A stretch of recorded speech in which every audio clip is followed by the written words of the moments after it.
तो कैसा है दोस्तों, 10 जनवरी 2024 को कांग्रेस पार्टी ने अभी हाल ही में होने वाले राम मंदिर के प्राण प्रतिष्ठा महोत्सव के इनविटेशन को ये कहते हुए ठुकरा दिया कि ये कोई मंदिर का समारोह नहीं हो रहा बल्कि राष्ट्रीय स्वयंसेवक संघ यानी कि आरएसएस और बीजेपी का एक इवेंट है जिसमें हम लोग भाग नहीं ले रहे। और साथ ही साथ ये मुद्दा भी कांग्रेस ने उठाया था कि अभी मंदिर का निर्माण तो अधूरा है लेकिन फिर भी इसका उद्घाटन किया जा रहा है क्योंकि 2024 में आने वाले जनरल इलेक्शन में बीजेपी राम मंदिर के इस मुद्दे को अपना मेन फोकस बनाकर जीत हासिल करना चाहती है। अब बट ऑब्वियसली इतना सब कुछ होने के बाद कुछ लोग कांग्रेस के इस फैसले को गलत बता रहे हैं और कुछ लोग सही भी बता रहे हैं। लेकिन दोस्तों, जब भी राम जन्मभूमि और उससे जुड़े हुए किसी भी विवाद की बात आती है ना, तब कांग्रेस अपने इतिहास के बोझ तले दब जाती है। जी हाँ, एक ऐसा इतिहास जो कई सारे वाद विवाद और कंट्रोवर्सियों से भरा पड़ा है और इस बार तो इन सभी चीजों को बदलने का मौका भी था कांग्रेस के पास, लेकिन फिर भी इन्होंने ऐसा नहीं किया। तो क्या है राम मंदिर के पूरे विवाद को लेकर कांग्रेस की कहानी, आइए आज की इस विजुअल में समझते हैं। To declining the Ram Mandir invitation,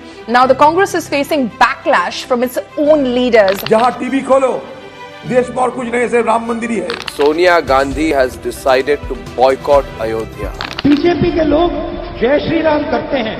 मगर कभी जय श्रिया राम और हे राम क्यों नहीं करते। मुझे बहुत अच्छा लगा, बहुत गहरी बात बोली। दरअसल 4 जनवरी 2024 को दिल्ली के कांग्रेस के मुख्य कार्यालय में सभी राज्यों के बड़े बड़े एमपीज की एक मीटिंग हुई थी और उनमें से एक उत्तर प्रदेश के वरिष्ठ नेता ने 22 जनवरी को राम मंदिर के प्राण प्रतिष्ठा समारोह में जाने की बात रखी। लेकिन ठीक 6 दिनों के बाद यानी कि 10 जनवरी को कांग्रेस ने ऑफिशियली ऐसा बताया कि वो इस इन्विटेशन का सम्मान पूर्वक अस्वीकार करती है। लेकिन यहाँ पर दिलचस्प बात यह है कि राम मंदिर के इस कार्यक्रम में शामिल होने से कांग्रेस का ये इनकार पार्टी के अंदर एकमत नहीं था, क्योंकि अब भी ऐसे बहुत सारे कांग्रेस के नेता हैं जो अपनी पार्टी के इस फैसले को ये कहते हुए गलत साबित कर रहे हैं कि इसका एक बहुत बड़ा खामियाजा कांग्रेस को हिंदू वोटर्स के रूप में आने वाले जनरल इलेक्शन में भुगतना पड़ेगा। और वैसे भी जो लोग राम मंदिर और बाबरी मस्जिद का ये पूरा विवाद सालों से सुनते और देखते आ रहे हैं, उनको शायद पता होगा कि कैसे ये पूरा मामला देश की सबसे पुरानी पॉलिटिकल पार्टीज को पहले से ही विभाजित करता आया है। मतलब कि जब 1992 में लोगों ने 16वीं शताब्दी की बाबरी मस्जिद को गिरा दिया तो उस टाइम पर कांग्रेस पीएम पीवी नरसिम्हा राव चुपचाप बैठकर दूरदर्शन देख रहे थे, क्योंकि वो पीएम होने के बाद भी मजबूर थे और उन्होंने अपनी मजबूरी और इस विवाद में दबे हुए कुछ इंपोर्टेंट मुद्दों को अयोध्या 6 दिसंबर में एक्सपोज किया है और ये बुक आपको अमेज़न पर देखने को मिल जाएगी। इसके अलावा गांधी परिवार का भी राम मंदिर को लेकर अपना एक अलग ही इतिहास है, जिसमें 1989 में राजीव गांधी ने राम राज्य का वादा किया था और इसके लिए उन्होंने सरयू नदी के किनारे अपनी कुछ पॉलिटिकल मूवमेंट्स की भी शुरुआत की थी। लेकिन जब आने वाले इलेक्शन में कांग्रेस को मुस्लिम वोट का भारी नुकसान हुआ तो फिर राजीव गांधी ने राम राज्य की बात करना ही छोड़ दिया। इसके बाद नंबर आता है सोनिया गांधी जी का, जिन्होंने 1998 में हैदराबाद में एक बहुत बड़ी संख्या में मुस्लिम लोगों की एक सभा को संबोधित करते हुए ऐसा कहा था कि अगर 1992 में गांधी परिवार का एक भी सदस्य पीएम पद पर होता ना तो ये बाबरी मस्जिद नहीं गिरती। लेकिन दोस्तों, सत्ता में तो उस टाइम पर कांग्रेस की ही सरकार थी। फर्क सिर्फ इतना था कि पीएम पद पर गांधी परिवार का कोई सदस्य नहीं था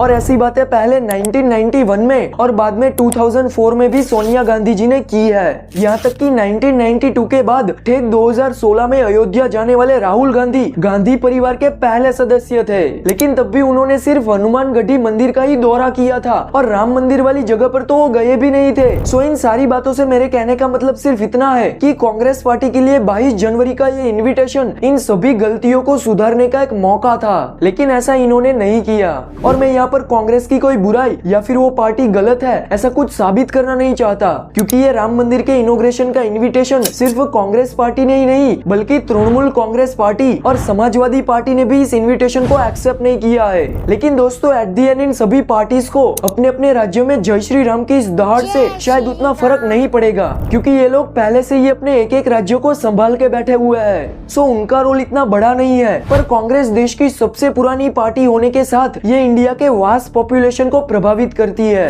ऊपर से अभी हाल ही में होने वाली राहुल गांधी की भारत जोड़ो न्याय यात्रा भी उत्तर प्रदेश के बाकी सभी इलाकों में से गुजरने वाली है, सिर्फ एक अयोध्या को छोड़ के। सो कांग्रेस के इन सभी एक्शंस पर से लग रहा है कि आने वाले कुछ महीनों में ग्राउंड लेवल पर कांग्रेस के कार्यकर्ताओं को उन बड़ी संख्याओं में मौजूद कट्टर हिंदुओं को समझाने में परेशानियां हो सकती है, क्योंकि ये लोग तो बट ऑब्वियसली कांग्रेस पार्टी को एक हिंदू फोबिक ही मानेंगे। और इस तरीके के फैसले वैसे भी लोगों के माइंड में एक गलत धारणाओं को पैदा करता है, और वो भी तब जब 2024 के इलेक्शन सर पर है। और कांग्रेस पार्टी में इससे पहले भी 2013 में जब अपनी ही पार्टी की मनमोहन सिंह सरकार द्वारा पारित किए गए एक अध्यादेश को राहुल गांधी ने फाड़ दिया था, और लोगों के बीच तब से ही कांग्रेस को लेकर एक माइंडसेट पैदा हो गया था कि ये तो एक रिमोट कंट्रोल गवर्नमेंट है जो कि गांधी परिवार के इशारों पर नाचती है। वैसे अभी 22 जनवरी को राम मंदिर के इनॉग्रेशन में न जाने का कांग्रेस पार्टी का ये फैसला उनके लिए आने वाले इस 2024 के साल में अभी तक का सबसे बड़ा प्रॉब्लम बन के उभर सकता है। वैसे